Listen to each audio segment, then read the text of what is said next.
خوش آمدید ناظرین، ہمارے چینل کہانی گھر میں آپ کا دل کی گہرائیوں سے استقبال ہے۔ مہربانی فرما کر ہمارے چینل کو سبسکرائب کریں اور بیل آئیکن کو بھی ضرور دبائیں تاکہ ہر نئی آنے والی ویڈیو کا نوٹیفیکیشن آپ کو بروقت مل سکے۔ شکریہ۔ شہر کی پرسکون رات میں جب سب گہری نیند سو رہے ہوتے، زریان اپنی مخصوص سیاہ جیکٹ پہنے کھڑکی کے پاس کھڑا کچھ فاصلے پر چمکتی لائٹس کو دیکھ رہا تھا۔ زریان کوئی عام مجرم نہیں تھا، وہ ایک تعلیم یافتہ اور ذہین نوجوان تھا جو صرف ان لوگوں کو نشانہ بناتا تھا جنہوں نے ناجائز طریقے سے دولت جمع کی ہوتی تھی۔ اس کا فلسفہ سادہ تھا کہ اگر قانون طاقتور کے سامنے بے بس ہے تو اسے خود انصاف کا ترازو بننا ہوگا۔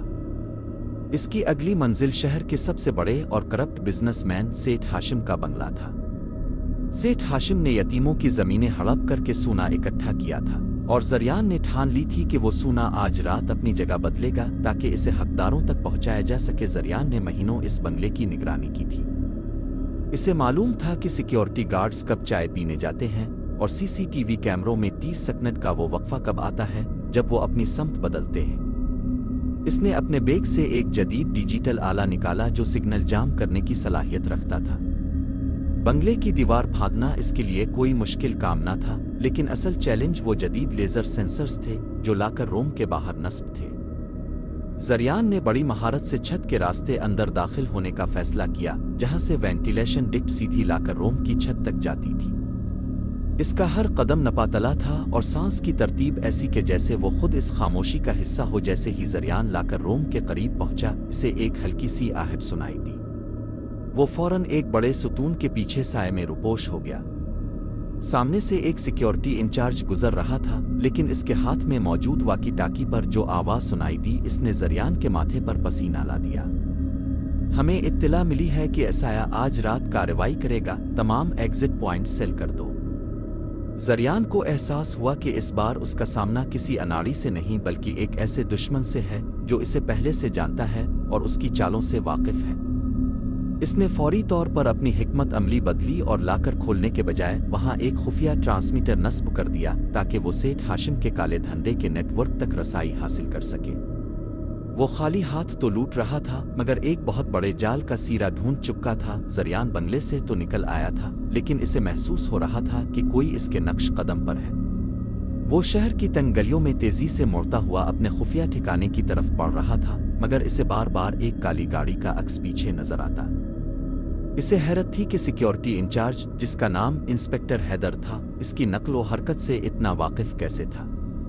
زریان نے اپنی چال بدلی اور ایک مصروف مارکیٹ میں گھس گیا تاکہ پیچھا کرنے والوں کو الجھا سکے۔ وہاں اسے احساس ہوا کہ جو ٹرانسمیٹر اس نے لاکر روم میں لگایا تھا وہ صرف ڈیٹا چوری نہیں کر رہا تھا بلکہ حیدر اسے ٹریک کرنے کے لیے بھی استعمال کر رہا تھا۔ زریان ایک ادھوری تعمیر شدہ عمارت کی چھت پر پہنچ گیا، جہاں ٹھنڈی ہوا کے جھونکے اس کے چہرے سے ٹکرا رہے تھے۔ اچانک ایک بھاری قدموں کی آواز آئی۔ انسپکٹر حیدر اندھیرے سے نکل کر سامنے کھڑا تھا۔ تمہارا کھیل ختم ہوا زریان، حیدر کی آواز میں ایک عجیب سا اعتماد تھا۔ زریان مسکرایا اور بولا، کھیل تو ابھی شروع ہوا ہے انسپکٹر۔ اب ایک ایسے شخص کی حفاظت کر رہے ہیں جس نے ہزاروں غریبوں کا حق مارا ہے۔ حیدر نے پستول تان لی، لیکن زریان کی پھرتی کمال کی تھی۔ اس نے ایک دھواں چھوڑنے والا بم پھینکا اور چند لمحوں میں وہاں سے غائب ہو گیا، مگر جاتے جاتے حیدر کی جیب سے ایک چھوٹی سی ڈائری نکالنا نہ بھولا۔ اپنے محفوظ ٹھکانے پر پہنچ کر زریان نے حیدر کی ڈائری کھولی۔ اس میں سیٹھ ہاشم کے خلاف وہ تمام ثبوت موجود تھے جو حیدر سالوں سے جمع کر رہا تھا۔ اسے یہ دیکھ کر صدمہ ہوا کہ حیدر دراصل سیٹھ کا وفادار نہیں تھا، بلکہ وہ بھی اسی طرح سیٹھ کو قانون کے کٹہرے میں لانا چاہتا تھا، لیکن اس کے طریقے مختلف تھے۔ ڈائری کے آخری صفحے پر ایک نقشہ تھا جو شہر کے قدیم قبرستان کے ایک خفیہ تہہ خانے کی طرف اشارہ کر رہا تھا، جہاں سیٹھ ہاشم کا اصل خزانہ اور غیر قانونی دستاویزات چھپائی گئی تھی۔ اب زریان کے سامنے ایک مشکل فیصلہ تھا، کیا وہ اکیلا جائے اپنے اس دشمن سے ہاتھ ملا لے جو حقیقت میں اس کا دوست نکل رہا تھا؟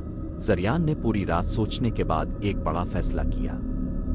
اس نے انسپکٹر حیدر کو ایک گمنام پیغام بھیجا اور اسے شہر کے مضافات میں واقع اس پرانے قبرستان کے پاس بلایا جہاں سیٹھ ہاشم کا اصل راز دفن تھا۔ حیدر وہاں پہنچا تو حیران رہ گیا کہ زریان بھاگنے کے بجائے اس کا انتظار کر رہا تھا۔